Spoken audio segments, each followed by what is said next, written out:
Firman Tuhan adalah dari 1 Korintus 2 ayat 1 sampai yang kelima saya akan bacakan.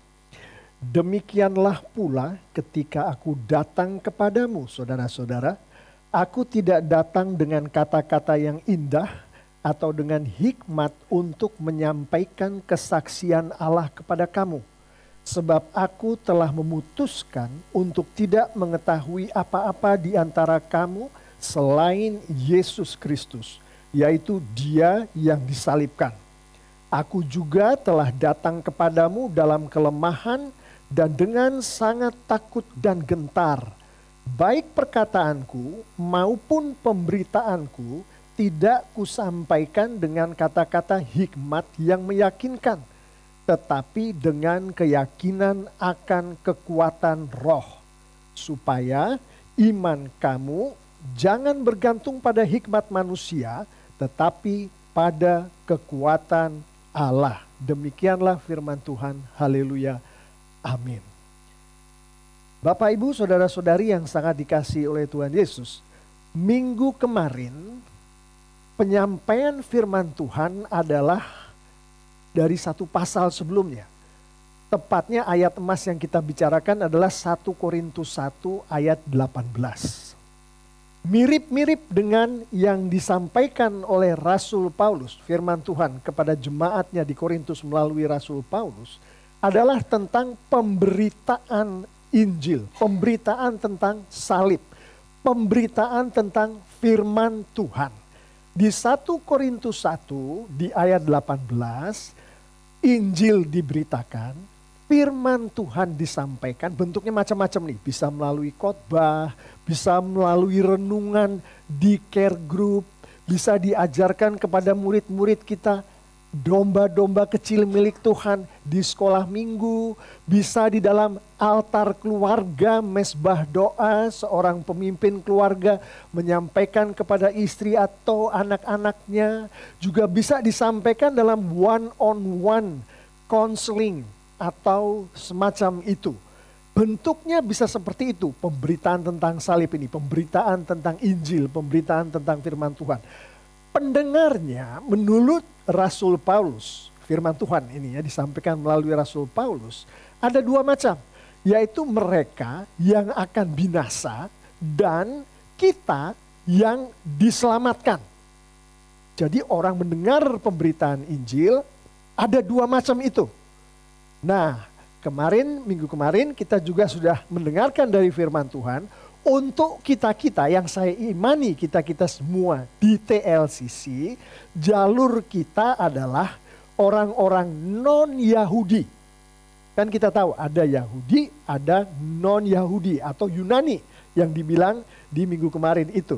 Nah, jalur kita adalah non-Yahudi yang dipanggil oleh Tuhan. Jadi ada Yahudi yang dipanggil, ada Yahudi yang tidak dipanggil. Ada non-Yahudi yang tidak dipanggil, ada non-Yahudi yang dipanggil. Kita adalah non-Yahudi dipanggil. Dan untuk kita-kita non-Yahudi yang dipanggil, maka 1 Korintus 1 ayat 18 mengatakan pemberitaan tentang salib, yaitu tentang Kristus, adalah kekuatan Allah dan hikmat Allah. Amin. Itu kita amini. Itulah kita. Itulah anak-anak Tuhan di gereja Tuhan yang sangat dicintainya, TLCC. Nah, sekarang kita juga belajar dari kemarin. Pada saat firman Tuhan itu disampaikan bentuknya yang macam-macam tadi, firman Tuhan itu tidak dapat dimengerti oleh manusia dengan, ada di 1 Korintus 1 ayat 24. Di situ dikatakan setelah dijabarkan, kita renungkan, tidak dapat dimengerti dengan hikmat manusia. Tidak dapat dimengerti dengan pengetahuan manusia. Tidak dapat dimengerti dengan kearifan, pencerahan, pengertian manusia. Tidak bisa dimengerti dengan itu. 1 Korintus 1 ayat 21 dengan jelas mengatakan untuk mengerti firman Tuhan itu satu-satunya cara adalah percaya kepada firman Tuhan itu, percaya kepada Injil, percaya kepada firman Tuhan, percaya pada Alkitab. Jadi jelaslah firman Tuhan katakan, bukan pikiran, bukan perasaan, bukan hati, bukan pengetahuan, tapi percaya, tapi iman. Nah, pertanyaannya kan yang minggu kemarin adalah, Pak Pendeta, yang dimaksud ini apa dengan percaya ini untuk mengerti firman Tuhan?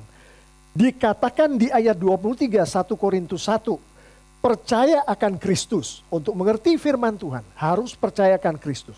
Percaya bahwa Kristus adalah Tuhan, bahwa firman itu datangnya dari Tuhan. Percaya bahwa Kristus mati, Kristus disalibkan, Kristus bangkit. Percaya bahwa Kristus adalah juru selamat. Jadi membaca firman Tuhan, mendengarkan Injil, mengikuti suatu konseling akan firman Tuhan. Satu-satunya cara untuk kita bisa menghidupi itu, bisa menghayati firman Tuhan itu adalah iman. Iman akan Kristus yang adalah Tuhan dan Juru Selamat yang mati disalibkan. Hanya itu. Tanpa itu mustahil seseorang bisa mengerti, menghayati, menghidupi firman Tuhan seperti yang Tuhan mau. Mungkin saja seseorang yang tidak kenal Tuhan, dia baca firman Tuhan, terus dia pikirkan itu firman Tuhan, dia kumpulkan informasi dari berbagai macam tempat, akhirnya dia menyimpulkan kalau mau masuk surga harus berbuat baik kepada orang lain, harus ada amalan, harus memberikan persembahan menolong orang yang sulit. Bisa aja seperti itu, tapi itu bukan yang Tuhan mau. Dan cara menghidupi firman Tuhan seperti itu artinya tanpa iman kepada Kristus tidak akan membawa ke tempat yang Tuhan janjikan untuk kita semua sebagai umat Tuhan. Yaitu kehidupan kekal bersama Tuhan Yesus, bersama Bapa di surga yang adalah di kekekalan di surga itu. Jadi jelas intinya dari minggu kemarin adalah kita hanya bisa mengerti firman Tuhan, menghayati, menghidupi dengan percaya. Dengan iman kita menghidupi firman Tuhan. Jadi minggu kemarin udah jelas. Minggu ini kita lanjutkan lagi masih mengenai firman Tuhan.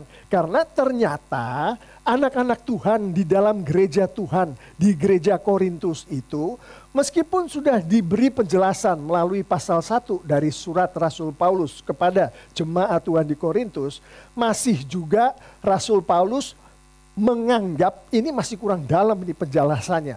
Mungkin ada beberapa orang yang masih belum menangkap 100% nih apa yang dikehendaki oleh firman Tuhan itu. Masuklah kita di 1 Korintus 2.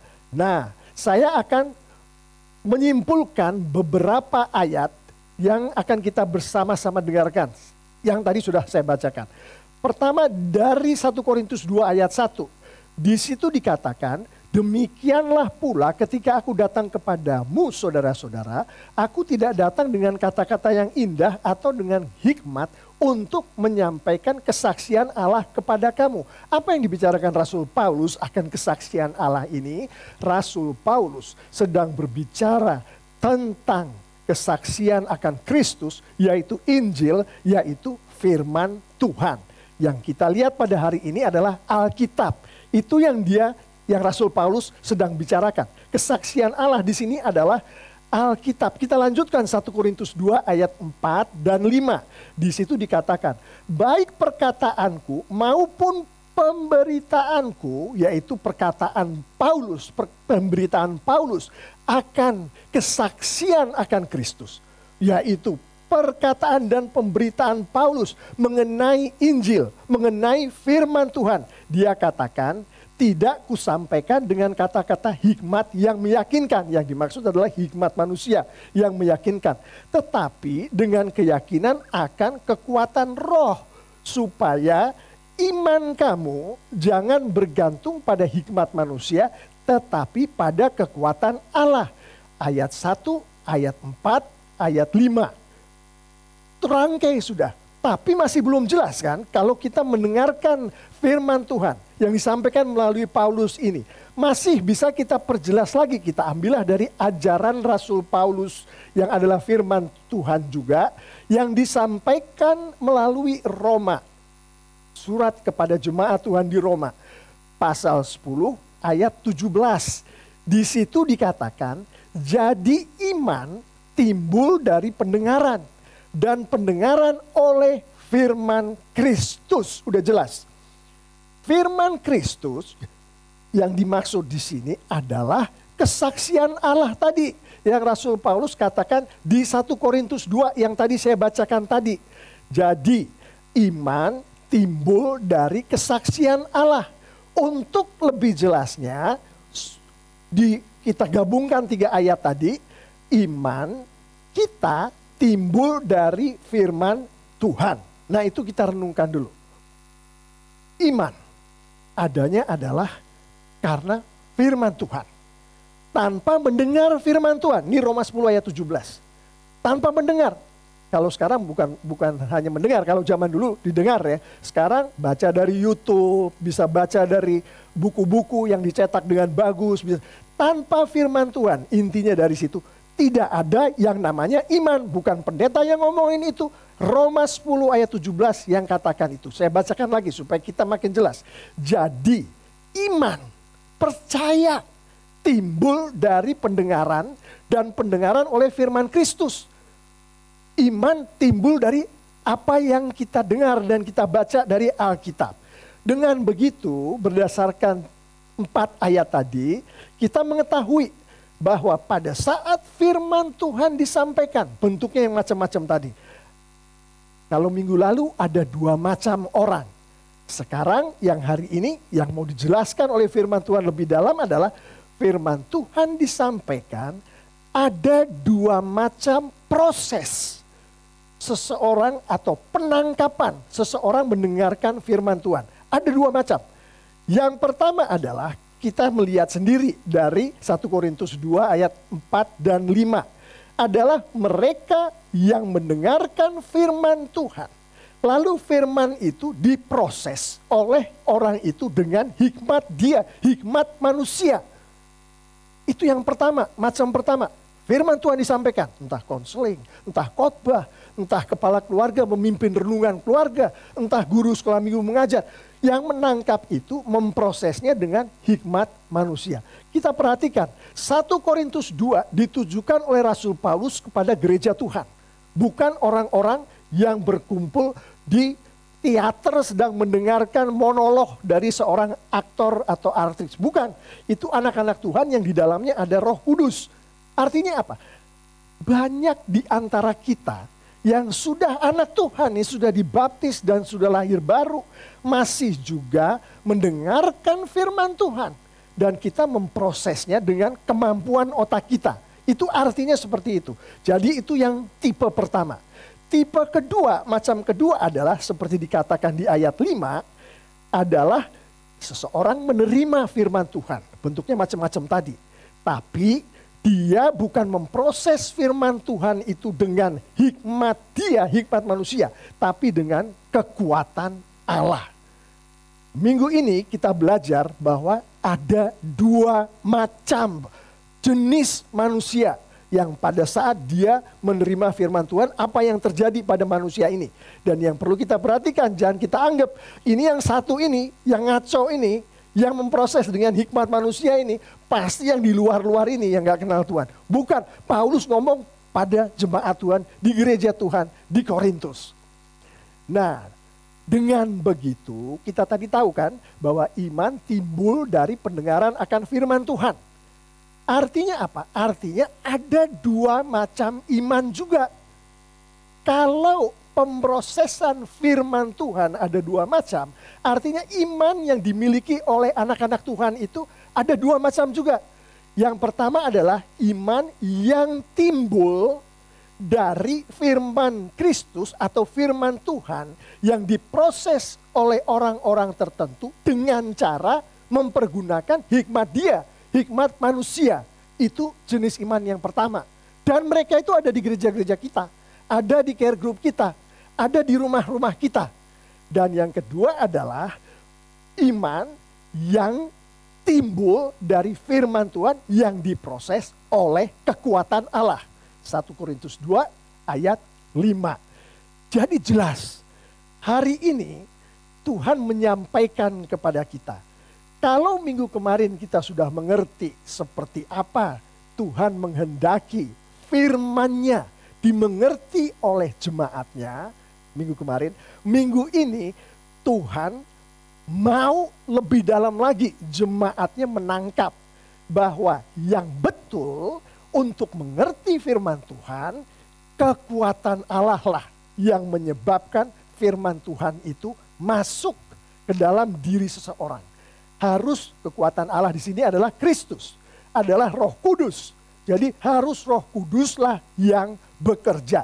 Tanpa itu bukan, tidak punya kekuatan, tidak ada hikmat dari surga kalau tidak ada Roh Kudus yang bekerja. Sesederhana itu. Dan sudah selesai nas yang kita sedang renungkan kali ini. Ayat 1 sampai 5, 1 Korintus 2. Saya akan menutupnya adalah dengan beberapa poin berikut. Poin pertama adalah dari Efesus 2 ayat 8. Saya akan bacakan. Sebab karena kasih karunia, kamu diselamatkan oleh iman. Bukan pendeta yang ngomong.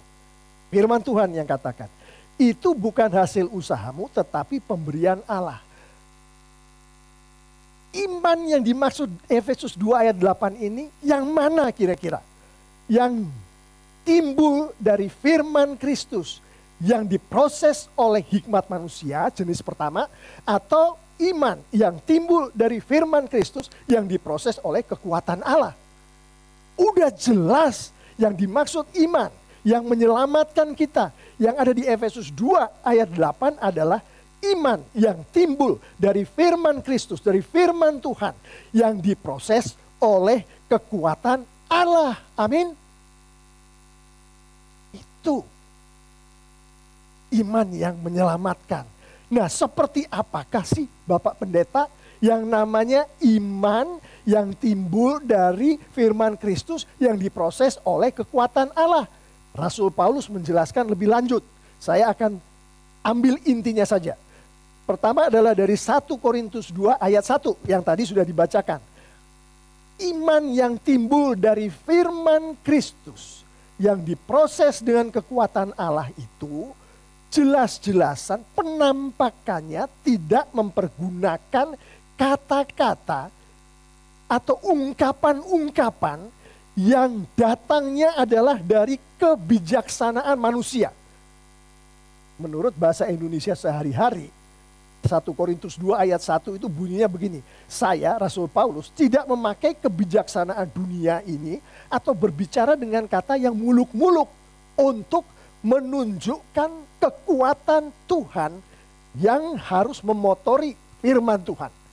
Jadi penampakannya seperti itu, yaitu penyampaiannya tidak memakai kebijaksanaan dunia dan tidak memakai kata-kata yang muluk-muluk. Sekarang 1 Korintus 2 ayat 2.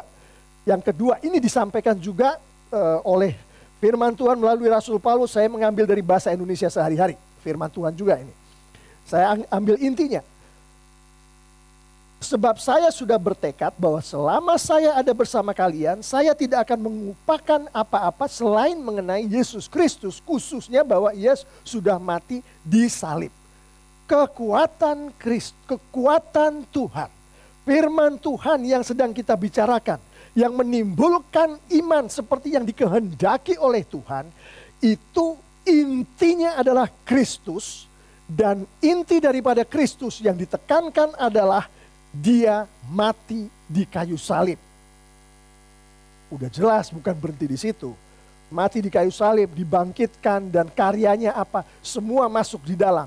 Intinya adalah seperti itu. Disitulah firman Tuhan yang memiliki kekuatan Tuhan itu. Disitulah. Itu yang kedua. Yang ketiga dari 1 Korintus 2 ayat 3. Saya akan bacakan. Ketika saya berada dengan kalian, saya lemah dan gemetar ketakutan. Ini bahasa Indonesia sehari-hari. Firman Tuhan. Saya lemah dan gemetar ketakutan. Perhatikan bahwa firman Tuhan itu penampakannya pada saat disampaikan, yang menyampaikan itu tidak kelihatan. Kekuatan Tuhanlah yang kelihatan. Kehebatan berbicara seorang penyampai firman Tuhan yang betul itu tidak kelihatan. Tidak boleh kekuatan si pengkhotbah melebihi daripada kekuatan dari khotbah yang adalah firman Tuhan. Jadi saya lemah dan gemetar ketakutan. Paulus mengatakan ini pada saat menyampaikan firman Tuhan. Itu menunjukkan manusianya boleh aja manusia yang lemah. Manusianya boleh aja nggak cakap berbicara. Manusianya boleh aja hanya menguasai kata-kata yang sama sekali nggak canggih. Orang dengerin ini bukan kata-kata yang membuat orang, waduh ini gereja hebat ya. Pendetanya terpelajar. Ini gereja hebat ya. Bisa mendatangkan pembicara yang begitu luar biasa di dalam menyampaikan firman Tuhan, orang termotivasi. Bukan seperti itu yang Rasul Paulus katakan. Yang Rasul Paulus katakan adalah kekuatan manusianya harusnya tidak boleh kelihatan. Justru kekuatan Tuhan yang harus menguasai penyampaian dari firman Tuhan itu. Itu yang poin ketiga. Poin keempat dari 1 Korintus 2 ayat 4. Nanti di rumah gampang aja untuk ngikutin ini lewat YouTube. Poin pertama dari ayat 1, kedua dari ayat 2, tiga dari ayat 3, yang keempat dari ayat yang keempat. Saya bacakan. Berita yang saya sampaikan kepadamu tidak saya sampaikan dengan kata-kata yang memikat. Dia mengulang lagi, bukan? Poin yang tadi sudah kita bicarakan, ini Paulus yang mengatakan itu. Tidak saya sampaikan dengan kata-kata yang memikat menurut kebijaksanaan manusia. Jadi yang tadi udah disampaikan oleh Rasul Paulus. Saya menyampaikan itu, maksudnya menyampaikan firman Tuhan itu dengan cara yang membuktikan bahwa Roh Allah berkuasa. Jadi pada saat dia menyampaikan firman Tuhan, dan itu segala macam penyampaian firman Tuhan ya, yang sudah saya sampaikan tadi. Termasuk di altar keluarga, termasuk di care group, termasuk di sekolah minggu. Saya menyampaikan itu dengan cara yang membuktikan bahwa Roh Allah lah yang berkuasa. Kekuatan Allah lah yang ada di dalam penyampaian saya itu. Yang antara lain adalah seperti yang sudah kita bicarakan di poin 3, 2, dan 1 tadi. Dengan begitu, poin penutup kedua akan saya ajak kita semua untuk renungkan. Ini penting sekali dan ini membuktikan apa yang difirmankan oleh Tuhan melalui 1 Korintus 2 ayat 1-5 ini. Ingat 1 Korintus 1 ayat 21, di situ dikatakan bahwa dengan percaya dan hanya dengan percaya kita menghidupi berita yang kami wartakan. Artinya hanya dengan iman kita menghidupi, menghayati firman Tuhan. Jelas minggu kemarin. Minggu ini juga jelas, di situ dikatakan jadi iman timbul dari pendengaran dan pendengaran oleh firman Kristus. Artinya iman timbul dari firman Tuhan. Pertanyaan saya untuk kita renungkan saat ini. Statement pertama tadi dari 1 Korintus 1 ayat 21. Dengan iman kita menghidupi firman Tuhan. Mana yang lebih dulu? Beriman lebih dahulukah atau firman Tuhan? Ada firman Tuhan di depan kita ini. Kita beriman dulu supaya firman itu kita hidupi, atau firman itu kita hidupi dulu. Ada yang bilang begini, Pak Pendeta udah pastilah, ini kan udah jelas susunan katanya mengatakan bahwa dengan iman kita menghidupi firman Tuhan.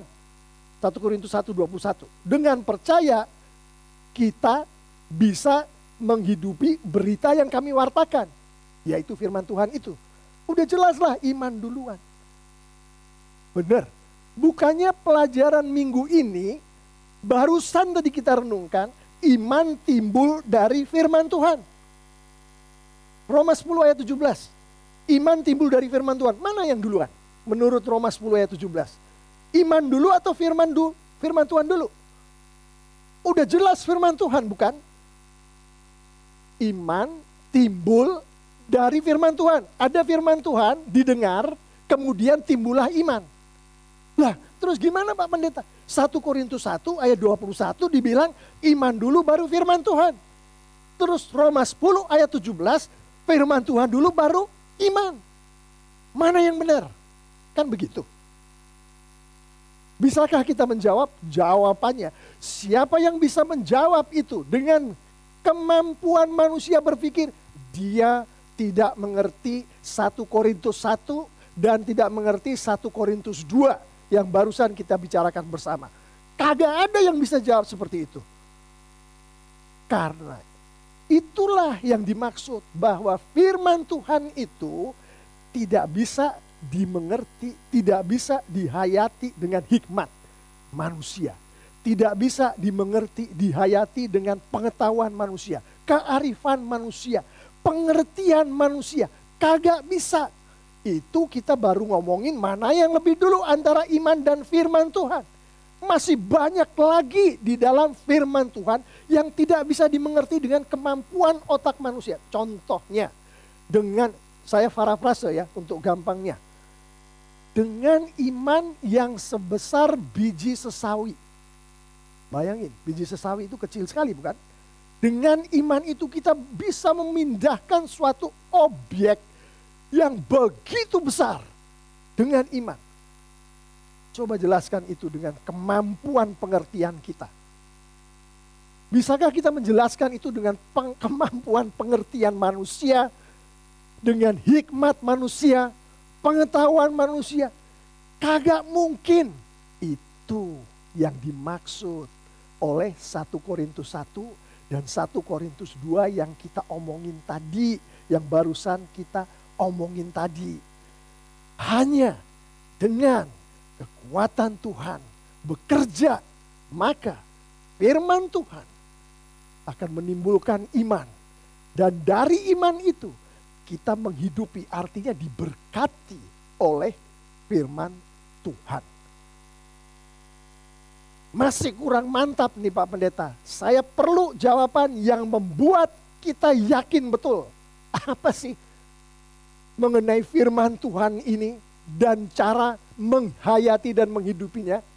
Saya akan ambil yang paling jelas, yaitu dari Matius 19 ayat 26. Saya akan bacakan, kita dengarkan baik-baik. Ini bukan hanya berlaku untuk firman Tuhan hari ini, tapi pada saat kita membaca Alkitab dan kita menemui hal-hal yang kita tidak mengerti berdasarkan pemikiran kita. Matius 19 ayat 26. Yesus memandang kepada mereka dan berkata, Tuhan Yesus sendiri ini yang berkata ya, bukan pendeta, bukan penasihat rohani, tapi Tuhan Yesus. Dia katakan, bagi manusia hal ini tidak mungkin. Tetapi bagi Allah segala sesuatu mungkin. Karena ini Tuhan Yesus kita sendiri yang mengatakan, kita semua katakan, amin. Perkataan Tuhan, firman Tuhan is yes and amen. Jadi jelaslah Bapak Ibu Saudara-saudari yang sangat dikasihi oleh Tuhan Yesus. Apa yang Tuhan kehendaki bagi kita semua untuk menghidupi berkat Tuhan. Termasuk keselamatan yang Tuhan berikan kepada kita semua. Yang mana itu semua sampai ke kita melalui firman Tuhan.